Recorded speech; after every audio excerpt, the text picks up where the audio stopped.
अस्सलाम वालेकुम दोस्तों, मैं हूं इकबाल खुर्शीद। आज की नशिस्त में खुशामदीद, जहां हमारे साथ हैं मारूफ माहिर नफ्सियात डॉक्टर साबिर साहब, डॉक्टर मोहम्मद साबिर। और सर कॉलम निगार हैं, कलमकार हैं। नफ्सियात एक ऐसा शोबा है जिसकी तमाम शोबों पे उनकी नज़र है, उनका वसी तजुर्बा है।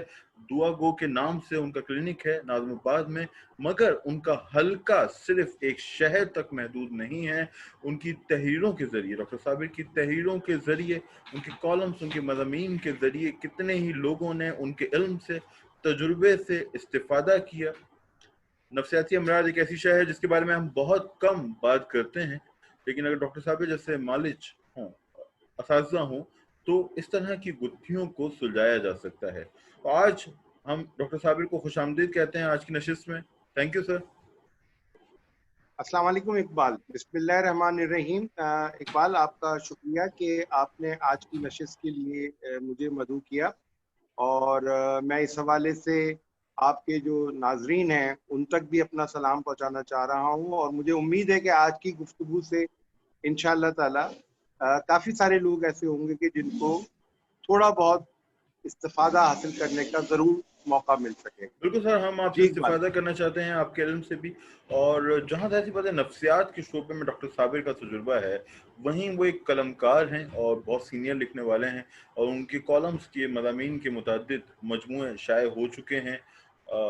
लेकिन यहाँ आज मैं चाहता हूँ कि डॉक्टर साहब से हम एक ख़ास मौजू पे बात करें, जिसके बारे में हमारा इल्म भी महदूद है, और डॉक्टर साहब उस सिलसिले में कुछ अर्से से काम भी कर रहे हैं। वो है आर्टिफिशियल इंटेलिजेंस। आर्टिफिशियल इंटेलिजेंस यानी मसनूई जहानत। और ये मसनूई जहानत, मैं चाहता हूं कि खुद हमारे व्यूअर्स तक बात पहुंचे डॉक्टर साहब की। डॉक्टर साहब, ये क्या बला है? मसनूई जहानत है क्या, और उसके किस पहलू पे आपकी नजर है?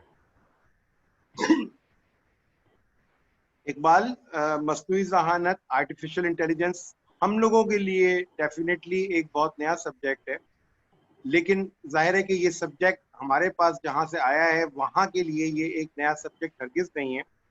जो मेरी यूँ समझ लीजिए कि नाक़िस इल्म है, उस नाक़िस इल्म के तहत जो बाहर के लोग हैं, जहाँ से ये सिलसिला शुरू हुआ, उन्होंने ग़ालिबन 1950-1960 से इस इल्म के हवाले से उन्होंने जस्तजू शुरू की। और उसके बाद आहिस्ता आहिस्ता बतदरीज वो लोग इस इल्म को इस नहज पर ले आए कि जहाँ से वो इसको अमली मुजाहिरों में अपना इम्प्लीमेंट कर सकें और उसके नतीजे में जो उनके हस्बे मंशा नताइज हैं वो हासिल कर सकें। इसको समझने के लिए सबसे पहले तो आप इसके नाम पर आइए। जैसे इसका नाम उन्होंने दिया आर्टिफिशियल इंटेलिजेंस या मस्नूई जहानत। इंसान की जहानत के बारे में किसी को कोई शक शुबा नहीं है। वो इंसान दुनिया के किसी भी खित्ते या गोशे में रहता हो, लेकिन उसकी जहानत ऐसी है कि बाज़ औक़ात वो खुद अपनी जहानत से ऐसे ऐसे कई काम और कारनामे कर जाता है जिसके बारे में उसको खुद बाद में हैरानगी होती है कि उसने क्या कुछ कर डाला। उस जहानत को जो वहाँ के साइंटिस्ट हैं, वहाँ के जो साइकोलॉजिस्ट हैं, वहाँ के जो माहिर नफ्सियात हैं, तबियात हैं, फिजिस्ट हैं, उन सब लोगों ने। जी जी, आप बात करें, मुझे डॉक्टर साहब की आवाज आ रही है। ओके, तो उन सब लोगों ने उसको स्टडी किया और उसके बाद उन्होंने सोचा कि इंसान जो है उसके रवैयों पर आप कितना भी उसको कितनी भी कीमत दे के उसको खरीद लें तो आप उसको अपने काबू में नहीं रख सकते। किसी भी वक्त वो उसका बिहेवियर अनप्रेडिक्टेबल हो सकता है, चाहे वो आपका कितने ही साल तक कितना ही वफादार क्यों ना हो। और उसमें उनको बहुत सारे नुकसानात उठाने पड़े। तो उसके बाद उन्होंने ये सोचा कि हम क्यों ना एक ऐसा सिलसिला रखें कि जिसके अंदर हम एक ऐसी जहानत उसकी तश्कील करें, उसको इजाद में लेकर आए जो दुनिया भर के ज़हीन तरीन इंसानों की मजमूई जहानत के कुल से भी कहीं ज्यादा हो, और उस पर हमारा कंप्लीट होल्ड हो, कंट्रोल हो, ताकि वो हमें दगा ना दे सके और हम उसको जब चाहें, जैसे चाहें और जिस तरह से चाहें उसको इस्तेमाल कर सकें। तो इसके पीछे अंडरलाइंग जो रीजन था या यूं समझ लीजिए मोटिव था वो ये था। और ये इसमें अगर हम बहुत डिटेल में जाएंगे तो उसमें तो नहीं, थोड़ा सा वक्त लग जाएगा। आपने मुख्तसरन जी मैं मुख्तसरन आपको बता दूं कि इस तरह की एसोसिएशन या ऑर्गेनाइजेशन जो हैं उनका मकसद पूरी दुनिया को अपने होल्ड में लाना था और वो इंसानों को इस्तेमाल करके थक चुके, तो उन्होंने फिर मस्नूई ज़हानत का सहारा लिया। और फिर खुसूसन कंप्यूटर जब से इजाद हुआ और फिर कंप्यूटर के अंदर जूं जूं जितनी जितनी एडवांसमेंट आती गई, सॉफ्टवेयर और एप्स आते गए पिछले गुज़िश्ता 20 सालों में, तो उसके बाद वो सब बहुत आसान होता चला गया कि वो एल्गोरिथम्स बनाते चले जाएं और उन एल्गोरिथम्स की बुनियाद पर वो हमारी सोचों पर, हमारे रवैयों में, हमारे जज्बात में इस तरह की अनदेखी, बिल्कुल महसूस ना होने वाली तब्दीलियां लेकर आ जाएं कि जिसके नतीजे में हो सकता है कि मैं और आप अभी इस वक्त बैठ के जो ये सेशन ले रहे हैं जूम पर, तो आई एम अफ्रेड कि इसके पीछे भी अंडरलाइंग आर्टिफिशियल इंटेलिजेंस का किसी न किसी हद तक अमल दखल है। और मैं अगर उसको डिटेल में जाऊंगा तो मैं आपको उसके कुछ पॉइंट्स जरूर दे दूंगा। Anyway, this was the background from where artificial intelligence originated, and then उसके अलग अलग मोटिव्स हैं और फिर उसकी और बहुत सारी चीजें हैं। आप इकबाल सवाल कीजिए तो मैं आपको बता दूं। सर, तो इसमें ये जो माइंड कंट्रोल का हमारे यहाँ तस्वुर है, और चाहे से हम जॉर्ज ऑरवेल के नावल का तस्करा करें 1984 की, किस तरह आपको ऑब्जर्व किया जा रहा है हमेशा, और उसमें आपको मतलब आपकी थिंकिंग पे भी असरअंदाज, आपके फैसलों पे असरअंदाज हुआ जाता है। तो ये जो आर्टिफिशियल इंटेलिजेंस है, वो पहले तो बताइए कि हम पे असरअंदाज होती किस तरह है? हमारे सेलफोन्स के जरिए, वो एप्स जो हम इस्तेमाल कर रहे हैं, वो टेक्नोलॉजी जो हमारे जरिए इस्तेमाल है, उसके जरिए, या कोई और जरिया भी है? बेसिकली ये एप्स हो गई या टेक्नोलॉजी हो गई, ये सब गुज़िश्ता 20 साल में एडवांस हुई हैं। सन 2000 से पहले ये इतनी ज्यादा आम नहीं थी और ना इसमें इतनी ज्यादा प्रमोशन थी कि हम ये कह सकें कि ये हर शख्स तक इसकी वो थी, दस्तरस थी या वो वहां तक पहुंचा हुआ था। ये सब चीजें बेसिकली आहिस्ता आहिस्ता शुरू होती गई। होता यह है कि इस आर्टिफिशियल इंटेलिजेंस की मदद से किया यह जाता है कि सोसाइटी का, किसी भी मुल्क का, किसी भी तबके का या किसी भी हल्के का एक मखसूस तबका, उसके जहन को मुस्तकिल टारगेट किया जा रहा होता है मुख्तलिफ तरीके से। और अब हम चूंकि बात कर रहे हैं करंट मीडिया के हवाले से, या ये जो लेटेस्ट टेक्नोलॉजी है, जो मोबाइल एंड्रॉइड्स हैं या इसकी डिफरेंट एप्स हैं या सॉफ्टवेयर हैं, उसके हवाले से हम बात कर रहे हैं, तो डेफिनेटली आप यकीन कीजिए कि अगर इसके अंदर मैं अपने किसी दोस्त से, मिसाल के तौर पे आपसे या किसी XYZ से फोन पर, सिंपली मोबाइल फोन पर किसी एक खास सब्जेक्ट के बारे में बात करूंगा, फॉर एग्जाम्पल कोई अच्छा खाना लगा मुझे किसी खास होटल का, उसका जिक्र किया मैंने, तो you would not believe it, I have seen on my Facebook the ad of that particular खाना और that particular ad within a week, एक हफ्ते के अंदर। अब सवाल ये पैदा होता है कि ये बात तो मेरे और आपके दरमियान हुई है। तो ये सारी बातें बेसिकली वो हाईली कंप्यूटराइज्ड प्रोग्राम, जिसके अंदर जो अल्फाज हम इस्तेमाल करते हैं, जो चीजें हम इस्तेमाल करते हैं, उसकी बेस पे उनके एल्गोरिथम्स वो लोग उसको वजह करते रहते हैं। और वो एल्गोरिथम्स की बेस पे ये तो उनके पास स्टडी या एनालिसिस हो गई। अब उसमें वो पिक कर रहे होते हैं the highest intellectuals, the highest influentials, जो हाईएस्ट इन्फ्लुएंशियल्स हैं सोसाइटी के और जो हाईएस्ट इंटेलेक्चुअल्स हैं सोसाइटी के, उन लोगों की तमाम जो एक्टिविटीज हैं, उनकी जितनी भी पर्सनल लाइफ हो गई, उनकी जो प्रोफेशनल लाइफ हो गई, उनकी जो सोशल लाइफ स्टेटस हो गया, वो 24 आवर्स उनकी ऑब्जर्वेशन में है। और उसकी बुनियाद पर वो इस तरह के मैसेजेस डायरेक्ट या इनडायरेक्ट पहुंचा रहे होते हैं कि जिसके बाद वो तबका एक खास तरफ जाता है, उसके पीछे पीछे पूरी आवाम मूव कर रही होती है। इसमें बीबीसी पे भी कुछ अर्से पहले ये बात हुई थी कि क्या हमारे सेलफोन हमें सुन रहे हैं, और उस वक्त इस बात की तरदीद की गई थी और इसे कहा था कि ये एक खाली मफरूज़ा है। मगर अब ये बात वाज़ेह है कि जो उसका ऑडियो रिकॉर्डिंग का सिस्टम है, और उससे हाँ आपकी तरजीहात का तयन करते हैं और इश्तहारात आपके सामने रखे जा सकते हैं। तो डॉक्टर साहब, इससे जहाँ आपसे हमारा मेरा डॉक्टर साहब से जो रब्ता है काफ़ी बरसों पे मुहित है,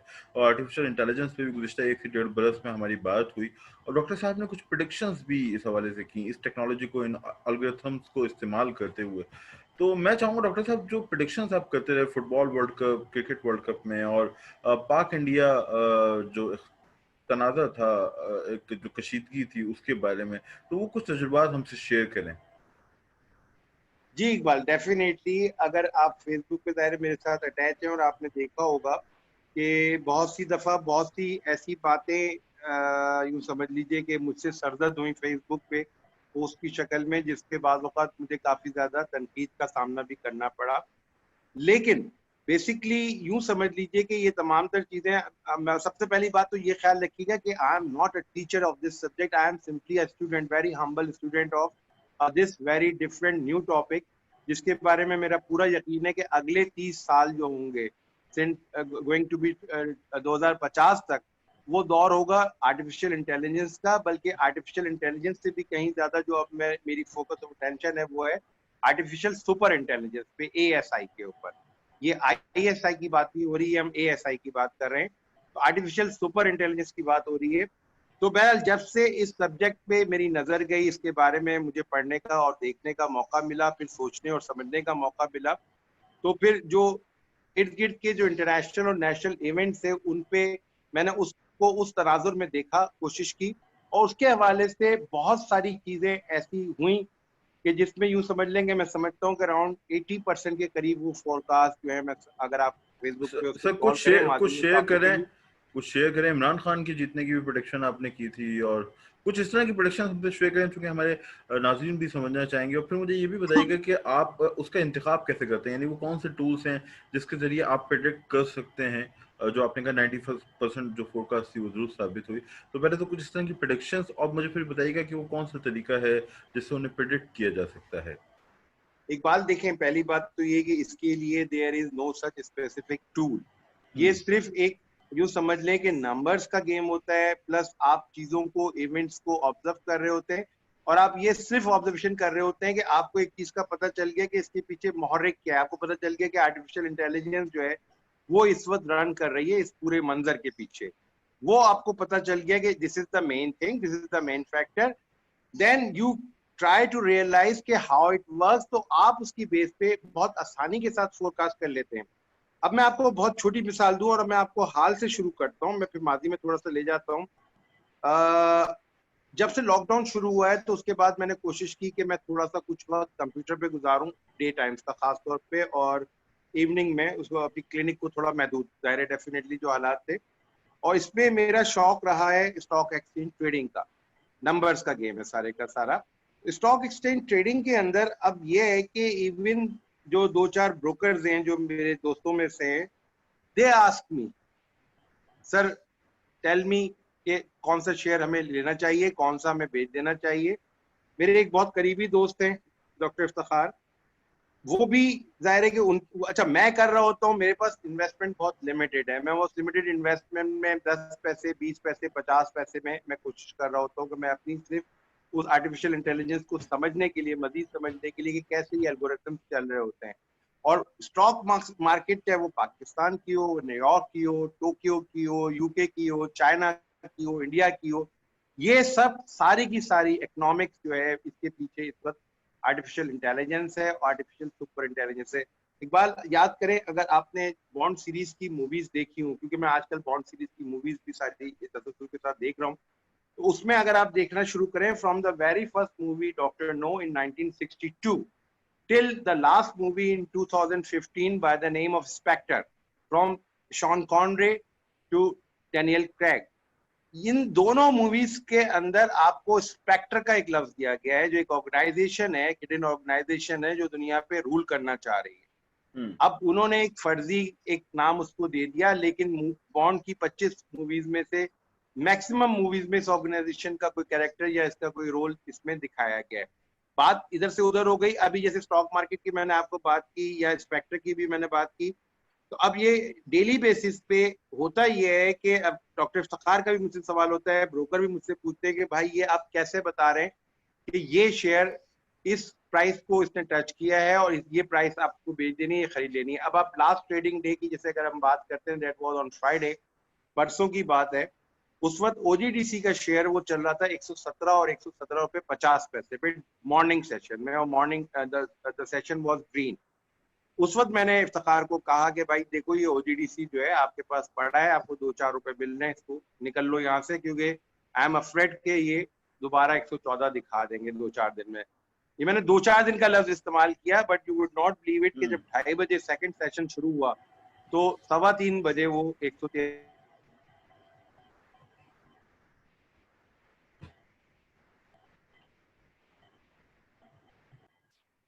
अच्छा डॉक्टर साहब, आप स्टॉक एक्सचेंज की बात कर रहे थे, लेकिन मैं ये पूछना चाहूंगा कि कुछ आपकी ऐसी फोरकास्ट थी गुज़िश्ता दिनों के अंदर जो दुरुस्त साबित हुई, जो बड़ी इंटरेस्टिंग थी और ज़ेर बहस भी आई, तो उनके बारे में कुछ बताइएगा हमें। कुछ ऐसी प्रेडिक्शंस जो आपने की हों, दुरुस्त साबित हुई हों, जिससे ये आपका जो थ्योरी है कि आर्टिफिशियल इंटेलिजेंस के ज़रिए आप प्रेडिक्ट कर सकते हैं, उसे अच्छा ठीक है, तकनीक में। Okay okay okay okay okay.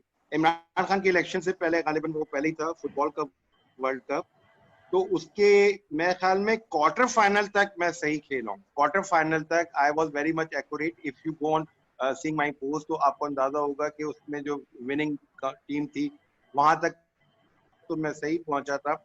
और उसके बाद वहां पे चूंकि होता है सारा इन बड़े गेम्स के अंदर गैम्बलिंग, और वो भी आर्टिफिशियल इंटेलिजेंस और सुपर इंटेलिजेंस का वो इनका रोल होता है कि इनको पैसे कमाने होते हैं, तो वो सारी स्कीम और सारी थ्योरी को उल्टा कर देते हैं। ट्रम्प का इलेक्शन आपको याद होगा इकबाल, जब वो हिलरी क्लिंटन के साथ उनका इलेक्शन था, तो मेरे ख्याल में रात 4 बजे तक Hillary Clinton was in lead, hmm. लेकिन सुबह 6:30 बजे जो है Trump was in winning position.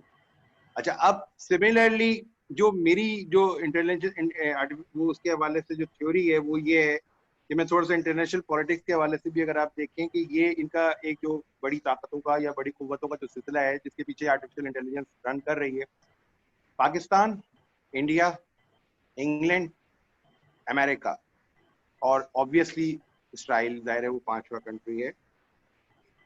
ये कॉम्बिनेशन दरकार है और उस कॉम्बिनेशन के तहत आप अगर देखते हैं, ये मेरी बातें आपको बहुत महमल लग रही होंगी और बहुत हैपेजेड लग रही होंगी।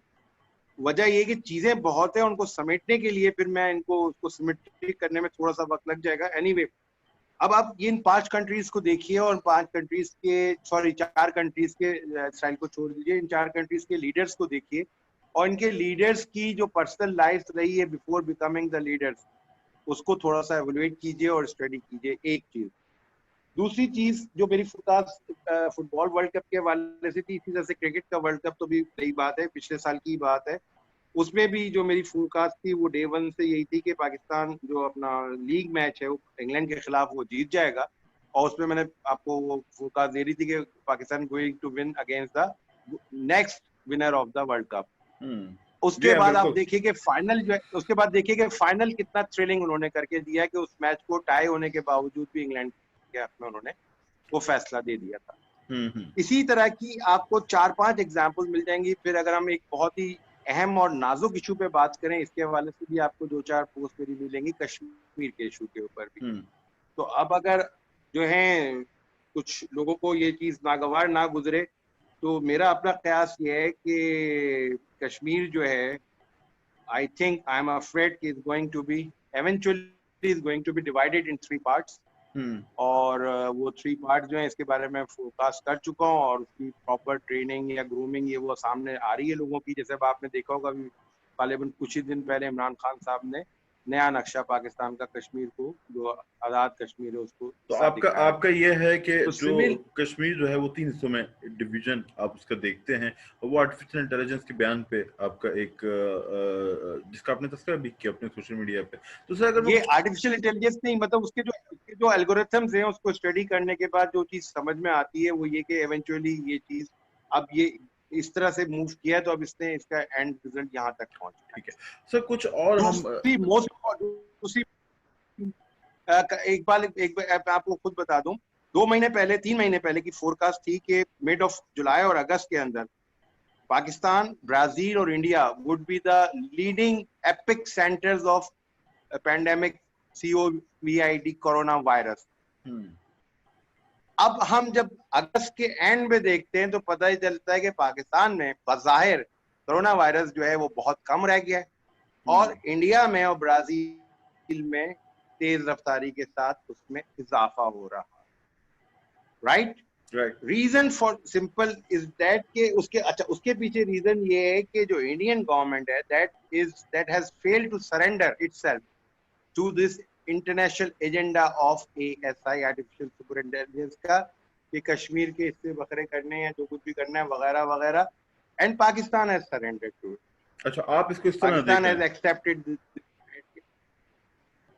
मैं तो ये देख रहा हूँ कि अभी जो करंट सिनेरियो चल रहा है, इस करंट सिनेरियो में जो भी आपका पहला शुरू में सवाल था कि पाकिस्तान का प्रोस्पेक्टस क्या है, तो ज़ाहिर है डेफिनेटली जो इस वक्त प्रोस्पेक्टस बन रहा है वो प्रोस्पेक्टस यही बन रहा है कि पाकिस्तान को इकोनॉमिकली इन्होंने एशिया का टाइगर बनाना है और उसी के लिए अच्छा इमरान सर, खान साहब को लाया ये गया है। एशिया की और टाइगर उनको वाली अगले 10 कहानी साल, जो है जी जी ये जी। हम कुदरतुल्लाह साहब की किताबों में भी पढ़ते आए हैं, और मतलब इसको सुनते तो हमें एक निस्फ सदी हो गई कि पाकिस्तान जो है वो एशिया की कोई उभरती हुई कुव्वत बनेगा।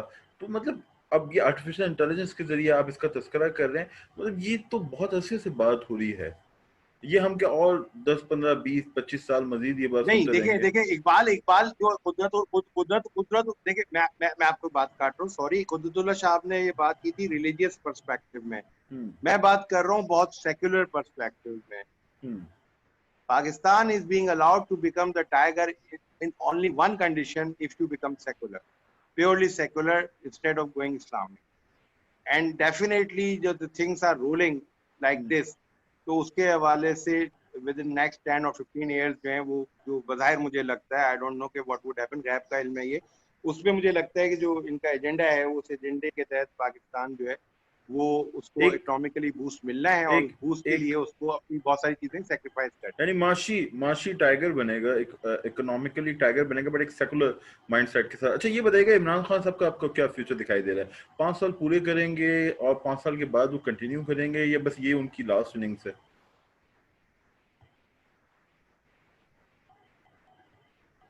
सर आपको आवाज आई मेरी? ट्रम्प, जी जी जी जी, इमरान ट्रम्प खान की मोदी और बात करें। इमरान खान को लाया ही लंबे अरसे के लिए गया। सही नहीं है। नहीं, मैं आपको बता रहा हूँ ये इंटरनेशनल एजेंडा है, ये हम्म। लोग हम बात कर ही नहीं सकते, दुनिया बहुत सुकड़ चुकी है, पूरी दुनिया एक कंट्री है। हम्म। ट्रम्प मोदी और इमरान खान को लाया इसलिए गया है कि एक मखसूस एजेंडे की तकमील तक इनको रखना है। और अभी अमेरिकन इलेक्शन भी 90% ये कही जा रही है मतलब जाएंगे। ओके।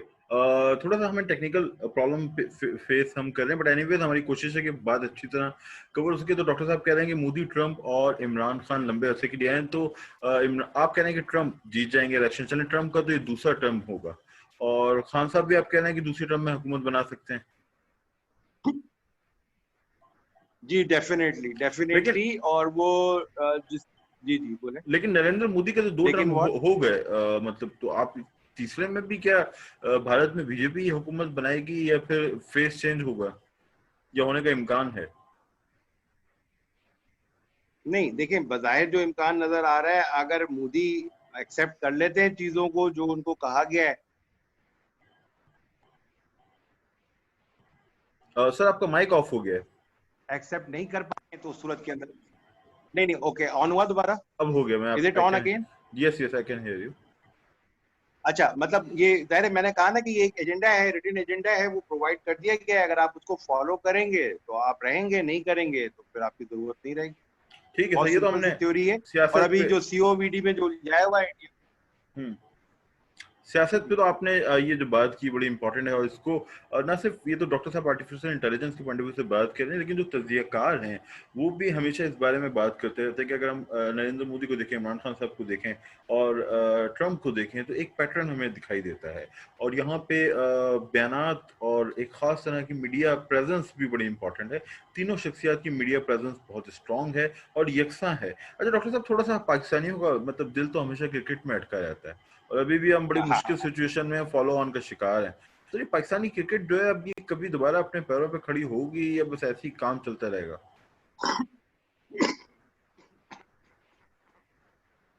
अच्छा, हाँ, क्रिकेट। आ, अभी बाहर तो मुझे कुछ अर्सा नहीं लग रहा। हम्म। अभी बाहर तो मतलब मैं नहीं समझता कि कुछ सालों तक जो है पाकिस्तानी क्रिकेट जो है वो बूम कर सकेगी। देखिए, सौदे होते हैं इकबाल, ये गिव एंड टेक का सौदा है सारा, मतलब पूरी दुनिया में बिजनेस डील्स चल रही होती हैं। आप बताइए आपको क्या चाहिए, उसकी आपको कीमत क्या देनी है। आप ये वर्ल्ड कप छोड़ दें, आपको ये मिल जाएगा, आप वर्ल्ड कप ले लें, आपको ये छोड़ना पड़ेगा। ये छोटी छोटी चीजें बजाहिर होती हैं, लेकिन ये बहुत बड़ी और बहुत अहमियत की हामिल होती हैं ये सारी चीजें। हम्म। तो अभी जो आप क्रिकेट की बात कर रहे हैं, तो देखिए अभी कोई भी चीज जो है वो, हमारा लिटरेचर हो, हमारा आर्ट हो, हमारा सोशल सेटअप हो, इकबाल कुछ भी कह लीजिए, वो सब अब हम घूम फिर कर जो है मजहब के और सियासत और सियासतदान मजबूर हैं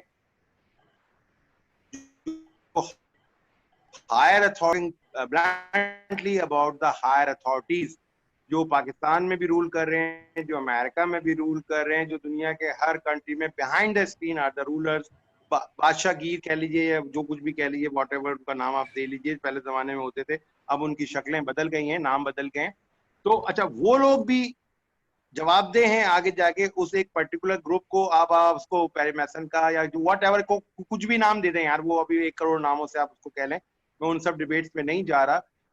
अब आप उसकी छोटी सी मिसाल लें कि इस वक्त अगर आप स्टडी करते हैं तो आप देखिए कि इस वक्त जर्नलिज्म है पूरी, इलेक्ट्रॉनिक, सोशल, प्रिंट, ये सारी की सारी जर्नलिज्म का 90% रेवेन्यू कहाँ जा रहा है? आप बेहतर जानते हैं, मेरी फील्ड नहीं है, while you can study very well and you can tell us very much about this कि कहाँ जा रहा है और कौन लोग हैं इसके पीछे। तो इस वक्त जो यूं समझ लीजिए कि जर्नलिज्म है, और इस पे भी बॉन्ड सीरीज की बड़ी खूबसूरत फिल्म आई थी, मैं नाम आदत भूल चुका हूँ अब, यूट्यूब के लिए पता नहीं क्या था सारा, कि वो न्यूज क्रिएट करते थे और न्यूज क्रिएट करके फिर उसके बाद वो आगे करते थे। डेफिनेटली। अच्छा, ये डॉक्टर साहब जो बातें कर रहे हैं वो शायद हमें थोड़ी सी हमें लगे कि ये हैरानकुन बात है या शायद अभी समझ में ना आए, लेकिन अगर आप एक बहुत ही मारूफ वीडियो गेम खेलने का पैटर्न है, प्ले स्टेशन जो दुनिया के अंदर नंबर 1 तस्वुर किया जाता है, तो प्ले स्टेशन पे एक बहुत ही मशहूर सीरीज थी मेटल गियर के नाम से। और मेटल गियर जो था वो एक गेम था जिसके अंदर एक अमेरिकन फौजी किसी मिशन पे जाता है, उसके 5 पीस आए, 5 पार्ट्स आए, और वहां पे भी पैट्रियट्स के नाम से मुसलसल 500 पार्ट्स के अंदर पैट्रियट्स के नाम से एक ग्रुप था जो हमेशा हमें दिखाया गया है कि वो अमेरिकन प्रेसिडेंट हो या किसी और मुल्क का प्रेसिडेंट हो, उससे ज्यादा ऊपर था, रूल कर रहा था, उसका कोई फेस नहीं था। तो डॉक्टर साहब की बातें मुझे कुछ उस समय भी जाती हुई दिखाई दे रही है। लेकिन डॉक्टर साहब चूंकि खुद एक कलमकार हैं और कहानी पे भी इनकी नजर है, अदब पे भी बहुत गहरी नजर है, तो सर उर्दू अदब जो हमारा मौजू है, मतलब ये उर्दू अदब भी कोई ग्रो करेगा आने वाले वक्तों में? इंतजार साहब मैन बुकर प्राइज तक नामजद हुए, तो कभी उर्दू जबान को भी कोई बूस्ट मिलेगा?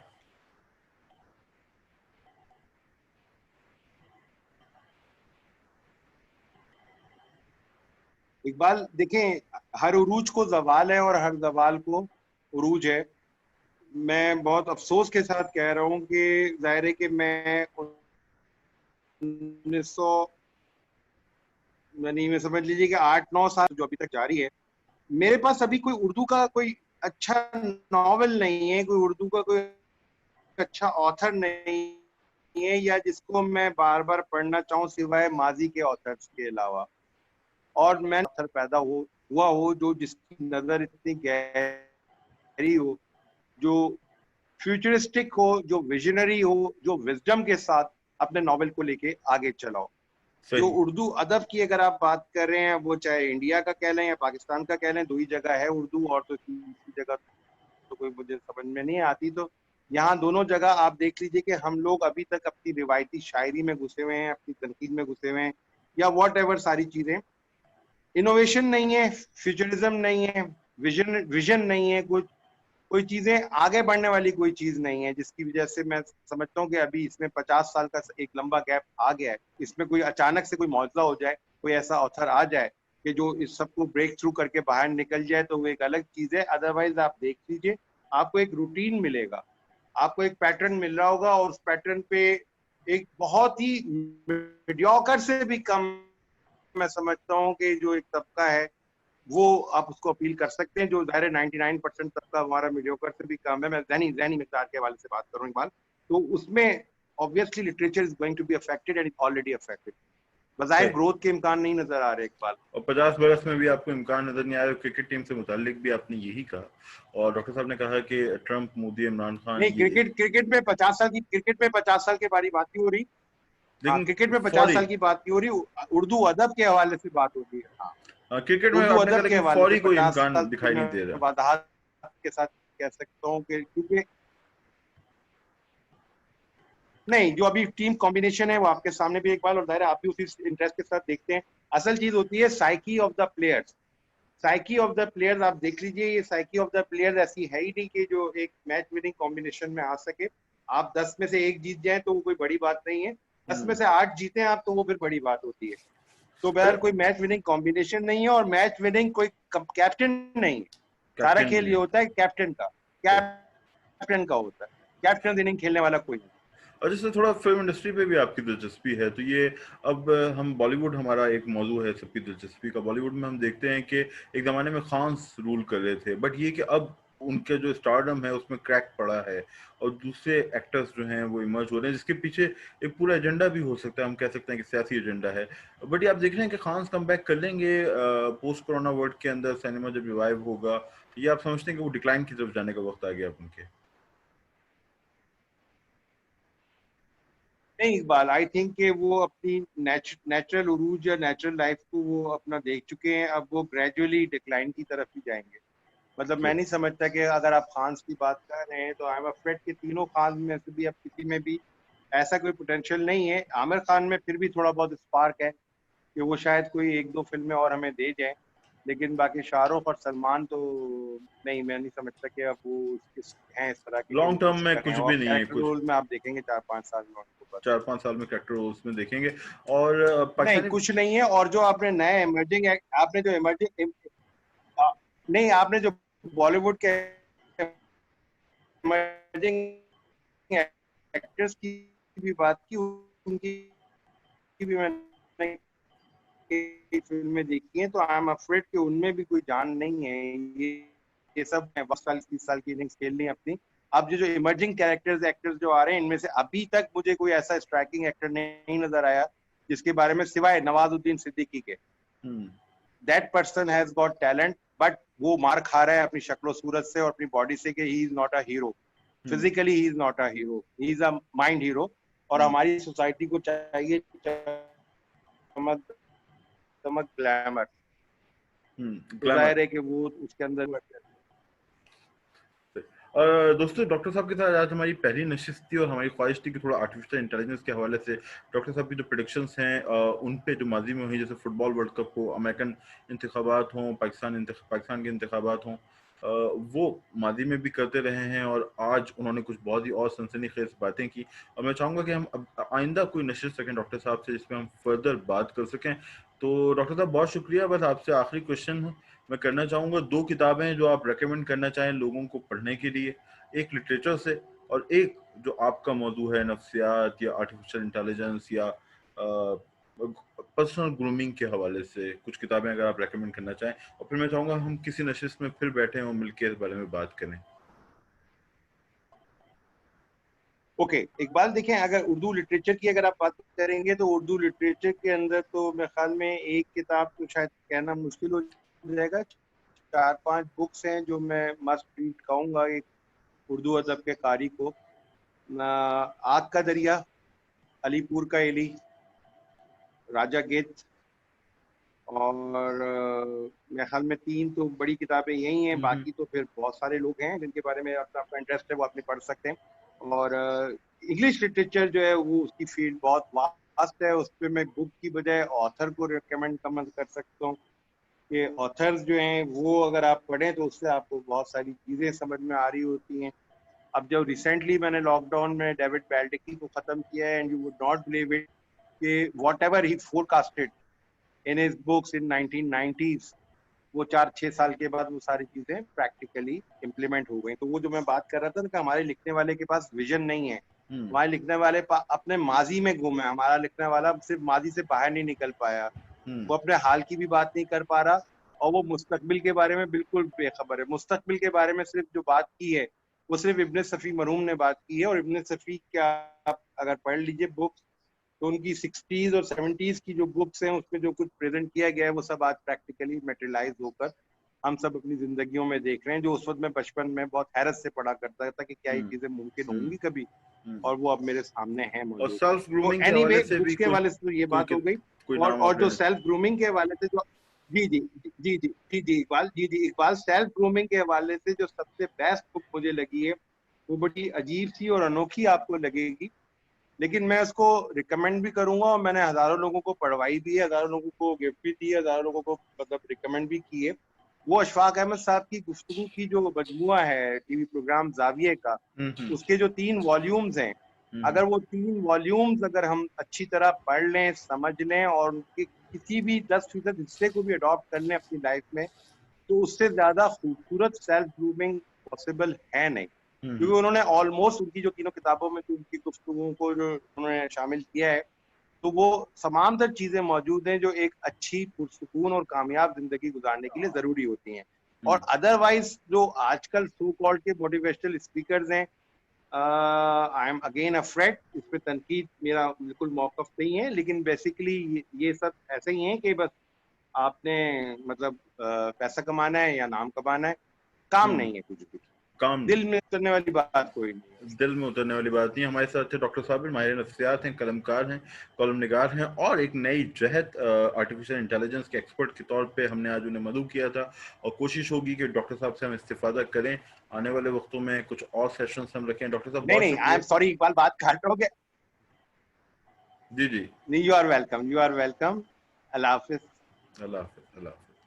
मैं कह रहा था कि 2 बातें मैं कह रहा हूँ कि एक तो मैं मतलब एक्सपर्ट नहीं हूँ इसमें, एक बात, और एक चीज छोटी सी रह गई, अगर आपने इतनी सारी हवाले दिए तो उसमें एक पामिस्ट्री का हवाला भी दे दीजिएगा।